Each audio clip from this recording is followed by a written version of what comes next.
बहुत समय पहले की बात है।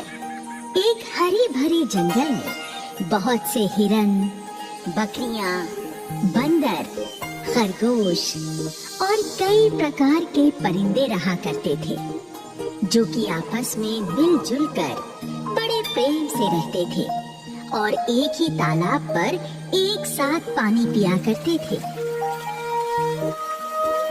इस जंगल में कोई भी शिकारी जानवर जैसे कि शेर, चीता, भेड़िया, लोमड़ी आदि बिल्कुल भी नहीं थे। यही कारण था कि इस जंगल के जानवर बेखौफ होकर यहाँ घूमा करते थे। एक दिन जब हिरन और बकरियां तालाब पर पानी पी रहे थे, तब एक खूंखार सी दिखने वाली बिल्ली कहीं से तालाब पर आ गई और एक जगह छिपकर पानी पीते हिरनों और बकरियों को देखते हुए सोचने लगी।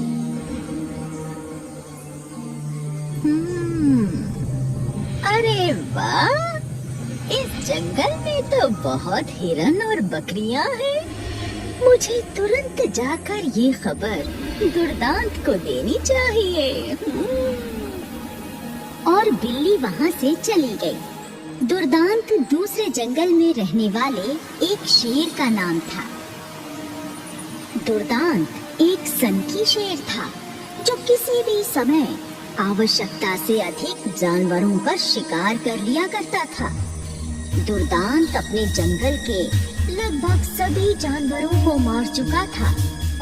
यही कारण था कि दुर्दांत वाले जंगल में पक्षियों के सिवा कोई और जानवर नजर ही नहीं आता था। बिल्ली दुर्दांत की जासूस थी, जो कि शिकार को ढूंढकर उसकी खबर दुर्दांत तक पहुंचाया करती थी। अब ये बिल्ली दूसरे जंगल के हिरणों और बकरियों की खबर देने दुर्दांत के पास आई थी। बिल्ली को देखते ही शेर गरज कर पूछने लगा, अरे बिल्ली मौसी, तू शिकार की कोई खबर लाई है क्या? जल्दी से मुझे बता, भूख के मारे मेरी जान निकली जा रही है। भांजे राजा, तेरी बिल्ली मौसी जासूसी करने जाए और शिकार की खबर न लाए, ऐसा कभी हुआ है क्या? तो फिर जल्दी बता मौसी, कहाँ है शिकार? सुन, शिकार करने के लिए तुझे दूसरे जंगल में जाना होगा। वहाँ पर बहुत सारे हिरण और बकरियां रहती हैं। बिल्ली शेर को पूरी बात विस्तार से बता देती है और फिर शेर बिल्ली से कहता है, तो फिर देर किस बात की है मौसी, चलो चलते हैं शिकार करने। और फिर दोनों उस तरफ चल पड़ते हैं। हिरणों वाले जंगल में एक बगुला भी रहा करता था। बगुला काफी बूढ़ा हो चला था, लेकिन ये बगुला बहुत अक्लमंद और तजुर्बेकार था। जंगल का कोई भी जानवर जब अपनी किसी समस्या को लेकर उसके पास आता, तो वो बगुला चुटकियों में उसकी समस्या का समाधान कर देता था। जानवरों के आपसी झगड़े भी वही बगुला सुलझाता था। इसी कारण से जंगल के सारे जानवर उसको बाबा कहा करते थे और बगुले का बड़ा सम्मान करते थे। कुछ दिनों पहले ही बगुले ने एक खरगोश और खरगोशनी का झगड़ा बड़े ही आश्चर्यजनक तरीके से निपटाया था। हुआ यूं था कि खरगोश एक पेड़ के नीचे बने बिल में रहता था। खरगोश कुछ दिनों के लिए जंगल से बाहर किसी काम से चला गया, तो उसके पीछे खाली बिल देखकर खरगोशनी ने बिल में रहना शुरू कर दिया। जब खरगोश वापस लौट कर आया, तो उसने अपने बिल में एक अजनबी खरगोशनी को पाया। अब दोनों के बीच बिल को लेकर झगड़ा होने लगा। खरगोश कहता कि बिल मेरा है और खरगोशनी कहती कि बिल मेरा है।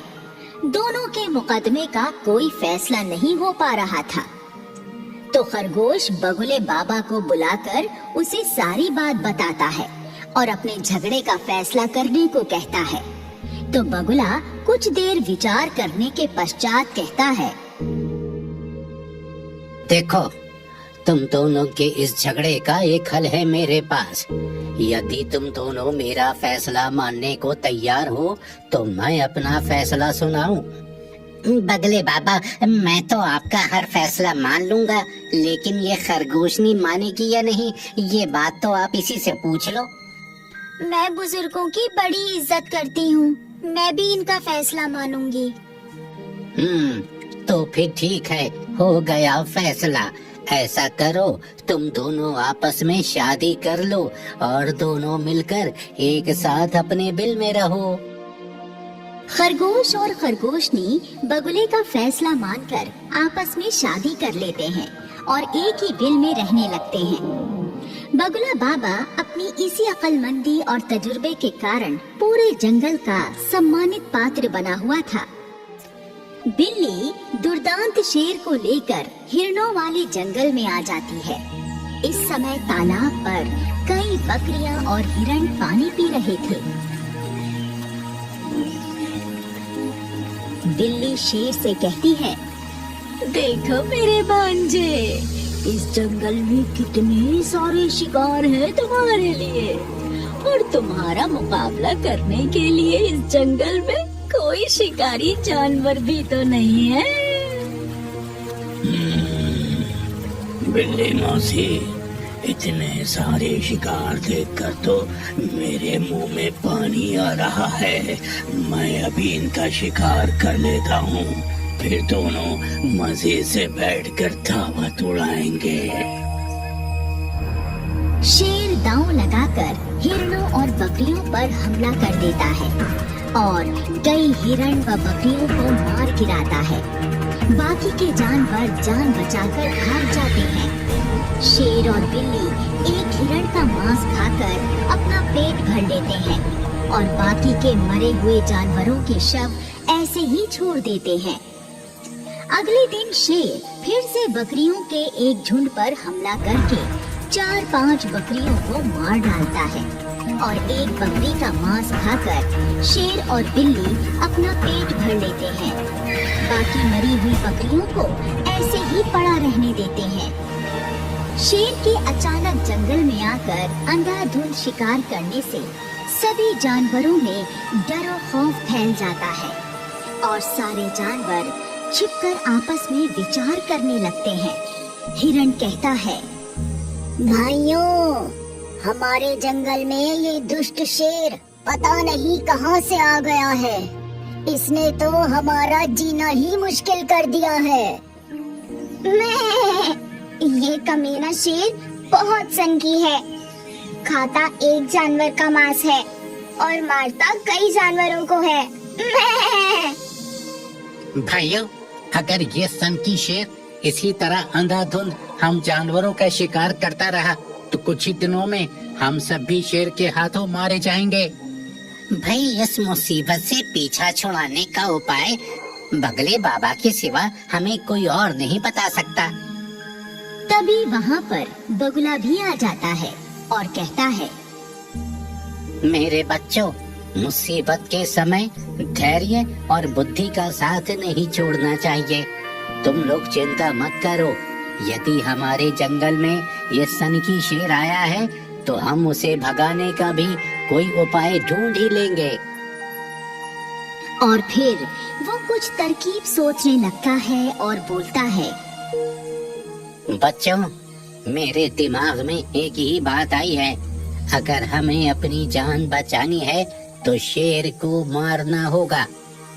अरे भैया, शेर को कौन मार सकता है? वो तो बहुत शक्तिशाली है बाबा। अरे, कुछ दिनों पहले हमारे जंगल से कुछ शिकारी गुजरे थे। उनकी एक तलवार एक झाड़ी में छूट गई थी। उसी तलवार से हम शेर को मार देंगे और ये काम कल दोपहर को बंदर करेगा। ठीक है बाबा, ये काम तो मैं ही करूँगा।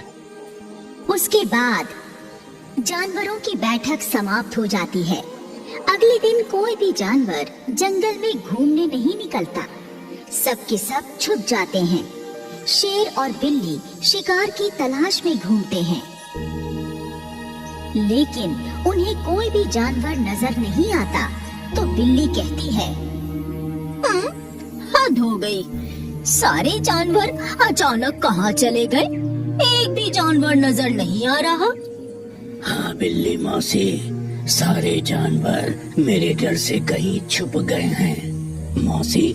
लेकिन कब तक छुपेंगे? कभी तो बाहर निकलेंगे, मैं तभी उनका शिकार कर लूंगा। और फिर दोपहर हो गई। शेर और बिल्ली को मायूस होकर जाना पड़ा। दोनों एक पेड़ के नीचे लेटकर गहरी नींद सो जाते हैं। तभी बंदर तलवार लिए चुपके से वहां आता है और एक भरपूर वार करके शेर की गर्दन काट देता है। बिल्ली जाग जाती है और शेर को मरा देखकर वहां से भागने लगती है, लेकिन बंदर तलवार मारकर उसे भी मार देता है। शेर और बिल्ली के मरते ही इधर उधर छुपे हुए सारे जानवर वहां आ जाते हैं और शेर के मारे जाने की खुशी में उछल कूद करने लगते हैं। जानवर बंदर की वाहवाही करते हैं। इस तरह बगुले की अक्लमंदी और बंदर के साहस के कारण मासूम जानवरों को सनकी शेर के आतंक से छुटकारा मिल गया और सारे जानवर पहले की तरह फिर से जंगल में हंसी खुशी रहने लगे। इस कहानी से हमें ये सीख मिलती है कि कभी भी मुसीबत के समय साहस और धैर्य नहीं खोना चाहिए। साहस और धैर्य से बड़ी मुसीबत का सामना किया जा सकता है।